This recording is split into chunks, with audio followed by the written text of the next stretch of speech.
Go inside the studio with the Ricky Harris Media Podcast. Here's your host, Ricky Harris.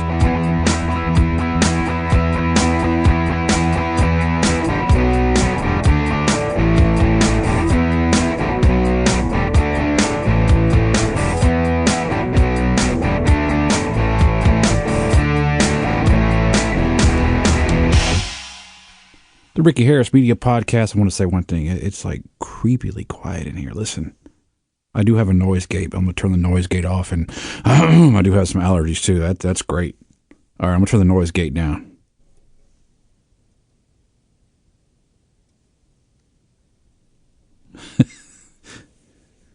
It's giving away the shortfalls of my equipment. You just hear the underlining noise. Hey, I am on a $100 microphone, and it served me well for 20 years. The MXL 990. I've painted it because I did not like the kind of champagne color it was from the factory. I finally put a coat of one of my favorite colors, which is gloss black, but also gloss red. Bright red. Actually, the exact same red that's on my 68 Camaro that hopefully you'll see on TV soon. Again, it was technically on TV in 2004, a local commercial, and it was pink in the commercial because it had primer on it. It was a pink Camaro on TV.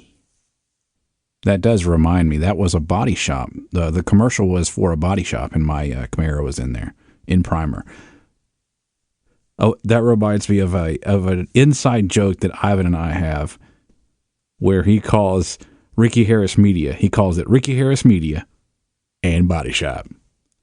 So the short answer is Ricky Harris Media, of course, does video production, audio production, videography, commercials, wedding videography, any kind of on field or in studio recording that you need, both audio or visual.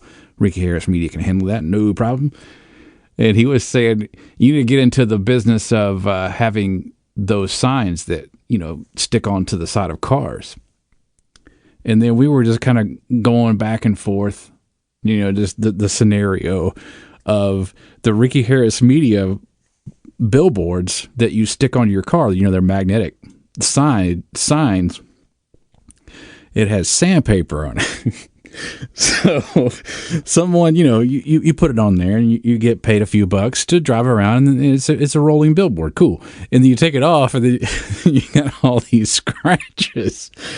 And so Ricky Harris Media also happens to have a body shop, very coincidentally. And we were just dying, just thinking about that. And I'll never forget, he was doing his performance of an angry customer. All right, here he is. Yeah, I don't want to say you guys suck, but something fishy is going on here. We were just dying. It's so stupid. That's the kind of silliness that we end up. Any of your friends, right? That you've known, like the majority of your life, you start going into this ridiculous. The conversations just get way into basically another language.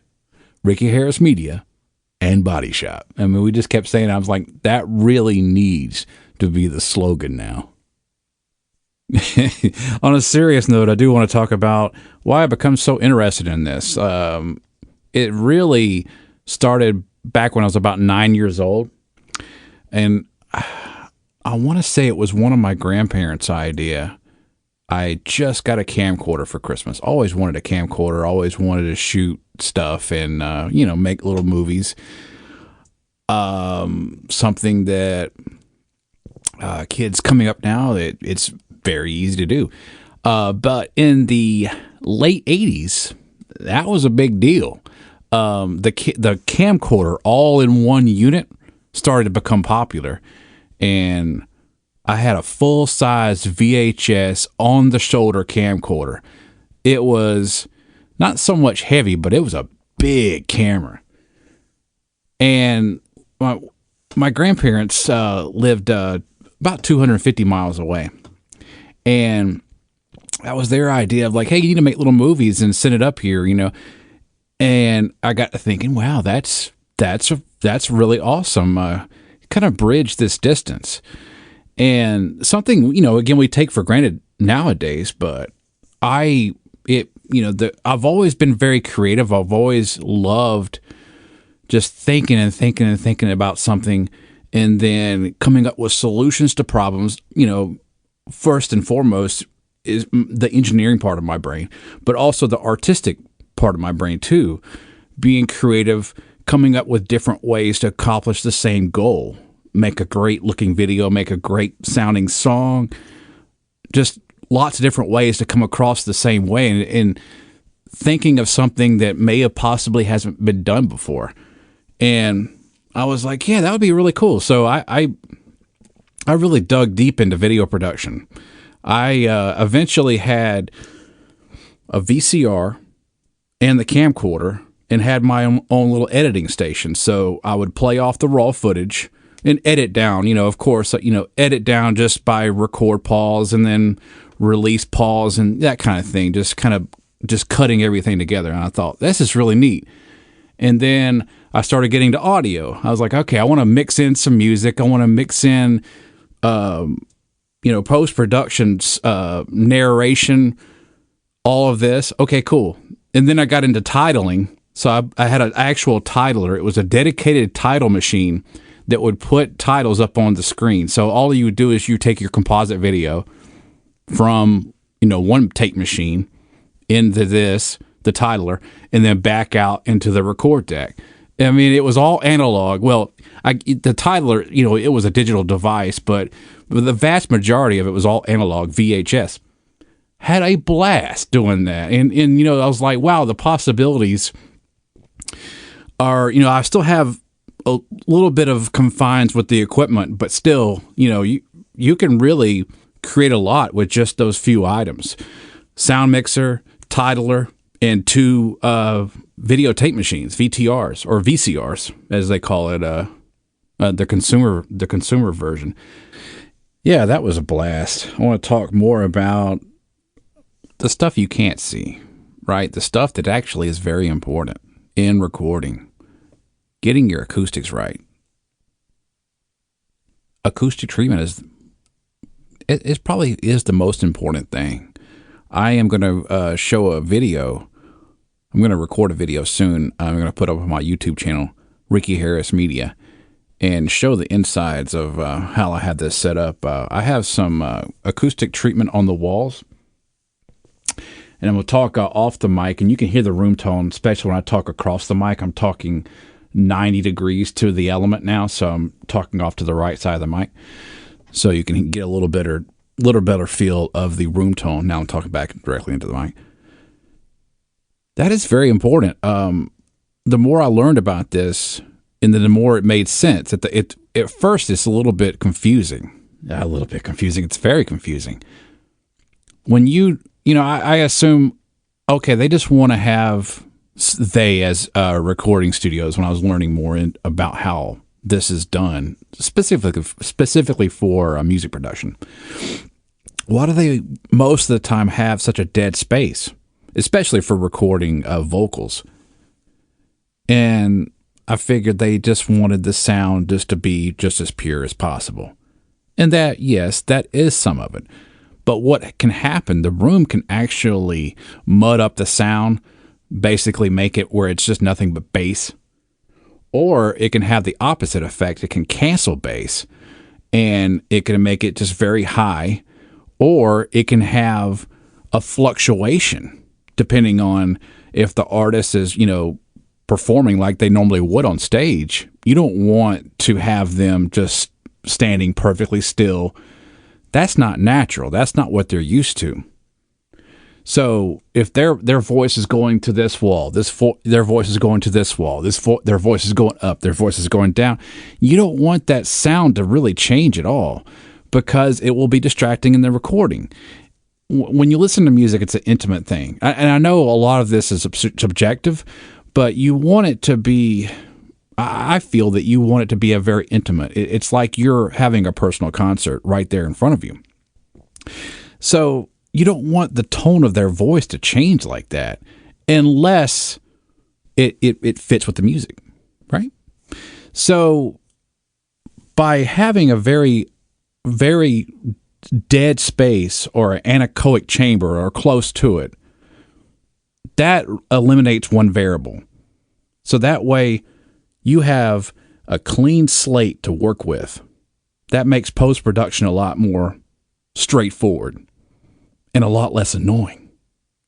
Now, speaking of annoying, one thing that's very annoying, especially when you're doing video, and it can happen with audio if you're using multiple recorders, but shooting video, doing a multi-camera shoot, even if you're using your phones or you're using some professional video gear, but it doesn't have a way of synchronizing or, jamming to time code, basically giving everything a time reference, that can get really annoying when it comes to editing and synchronizing all that, especially if you're recording separate audio, like a dedicated audio recorder, so your sound is really good. That is a really good way to get good sound for video when using a camera, like on your phone. You can record audio separately, and that's an infinite wireless device because you're recording audio like on you. You can have the recorder on you. But synchronizing that in post, that can be quite a pain. A little bit baffling at first. There are some automatic tricks, automatic software that can synchronize. But one really simple thing that dates back to the early days of film production, when movies were silent films, then they become what they call talkies, because you can actually hear them talking, I guess. They were called talkers or talkies. And they recorded audio separately. I'm not sure exactly the medium, but it doesn't much matter. But maybe a tape machine, or it might have been on actually a recording directly to disc. I think it was actually recording to a record, or maybe even a spool, a drum. So they recorded it by etching, a needle into something, some kind of plastic, and they had to synchronize that. So I actually have a tape board. My wife, back the first time we dated, actually gifted me this for Christmas, I believe it was. Oh yeah, the squeaking chair. It is a take slate. It actually is from Hollywood. And it's a chalkboard with a little clapper on it. And the clapper does a couple of things. It provides a visual of the start of the take, but also the clap. So that is really helpful now with digital audio production. You can actually see that peak because that is such a quick snap and it's so loud. I mean, I'm seeing peak. I have to hit it real lightly before it. I mean, that'll get through the compressor that I'm running through. I mean, it's quick enough where it'll get through a lot of compression, whether it be data compression or dynamic compression. And you'll see that. I mean, it'll be real loud, but it'll be very sharp. Unless something like that happens in your actual scene, it's going to be very noticeable. And then you got the visual of it actually closing on the picture, and then you can synchronize that. It also provides you with a slate to have your scene, take, director, camera, production company, date, all that, to keep everything organized, because sometimes it's not convenient to shoot everything in sequential order, how it's going to be in the movie, and sometimes you don't really know how it's going to be, too. You might be kind of revising your script as you go too. And the old clapper board, you can make one. Very, very simple, cheap, and a great way to organize your footage and make your life a whole lot easier when it comes time to edit. And this is with any technology. Phones, professional video cameras. If you want to go back, get on eBay, get you a motion picture camera, and actually shoot onto film, and then actually learn how to do that. It's really good. I've always wanted to do that. A friend of mine did that. He bought a Super 8 camera, Super 8 motion picture, and shot on that. And it was so cool. it was like, wow, I'm seeing more, modern cars at the time. It was like a 2002 Camaro, but it looked old. Oh my God, it was so much fun. That was so cool. Now, of course, that's very invasive. I mean, you wouldn't shoot a wedding like that, obviously, unless all parties are very understanding of your geekiness with filmmaking. You wouldn't do that. Hold on a second. Hold on. No, don't kiss yet. Hold on. And action. No. But there are some kind of prosumer solutions to this. This is something I haven't personally experimented around with, but I do want to. It's called a tentacle Bluetooth device that'll allow you to synchronize camera, your field audio recorder, and another camera A, camera B, field audio recorder. And I believe this is how I understand it. You have 2 tracks of audio generally when you're recording, right? You have a stereo pair, but you can also use your stereo pair as a 2-track device. I believe it actually records or uses one of those channels as a time code, and it records it actually on to the device. So if you have like a DSLR camera and it has that little 1/8 inch connection for microphone, left and right, stereo mic, you can actually connect a cable that allows your regular microphone, but then this tentacle Bluetooth device providing it a time code. Time code in its very basic form is basically you can set it up. Well, you can set it up a number of different ways, but you can set it up for the time of day in 24-hour time. Let's say you started recording at 13:01, 1:01 p.m., but you started rolling camera B a little bit later. Whoop, okay, camera B's rolling. And then you started rolling your audio recorder later. Let's say you're doing all this by yourself. You got one camera on a tripod, you got the audio field recorder just chilling somewhere, and you're running the main camera. So you're going to start all 3 at different times, but time code is basically just running. And then, so you started camera A at 13:01, camera B at 13:03. It's going to show up in that time code when you play it back on your video editor. It'll actually show that time, and you can synchronize from there. Oh, makes life so much easier, and allows you to focus on the whole point of all this, right? Telling your story. Okay, I want to talk now about setting up your home studio with very little. Talked about that a little bit last week, about using what you have. I don't know if you noticed a sudden tone change. If you're really paying attention and you listen to this show on headphones, you probably noticed. I'm recording this on my phone right now, the Google Pixel 7. It's not the Pro, it's just the regular 7. But just a little experimenting before I recorded this episode. I talked directly into the screen of the mic, or the screen of the phone. So I'm talking across the mic. The microphone's on the bottom. Then I talk directly into it, just to see the directionality of the microphone. That could be the actual microphone itself's directionality, but it could be the case. And, there's lots of things that will affect the directionality of a microphone. So I've found kind of the best happy medium for not getting too much room tone. I knew this microphone would be fairly omnidirectional.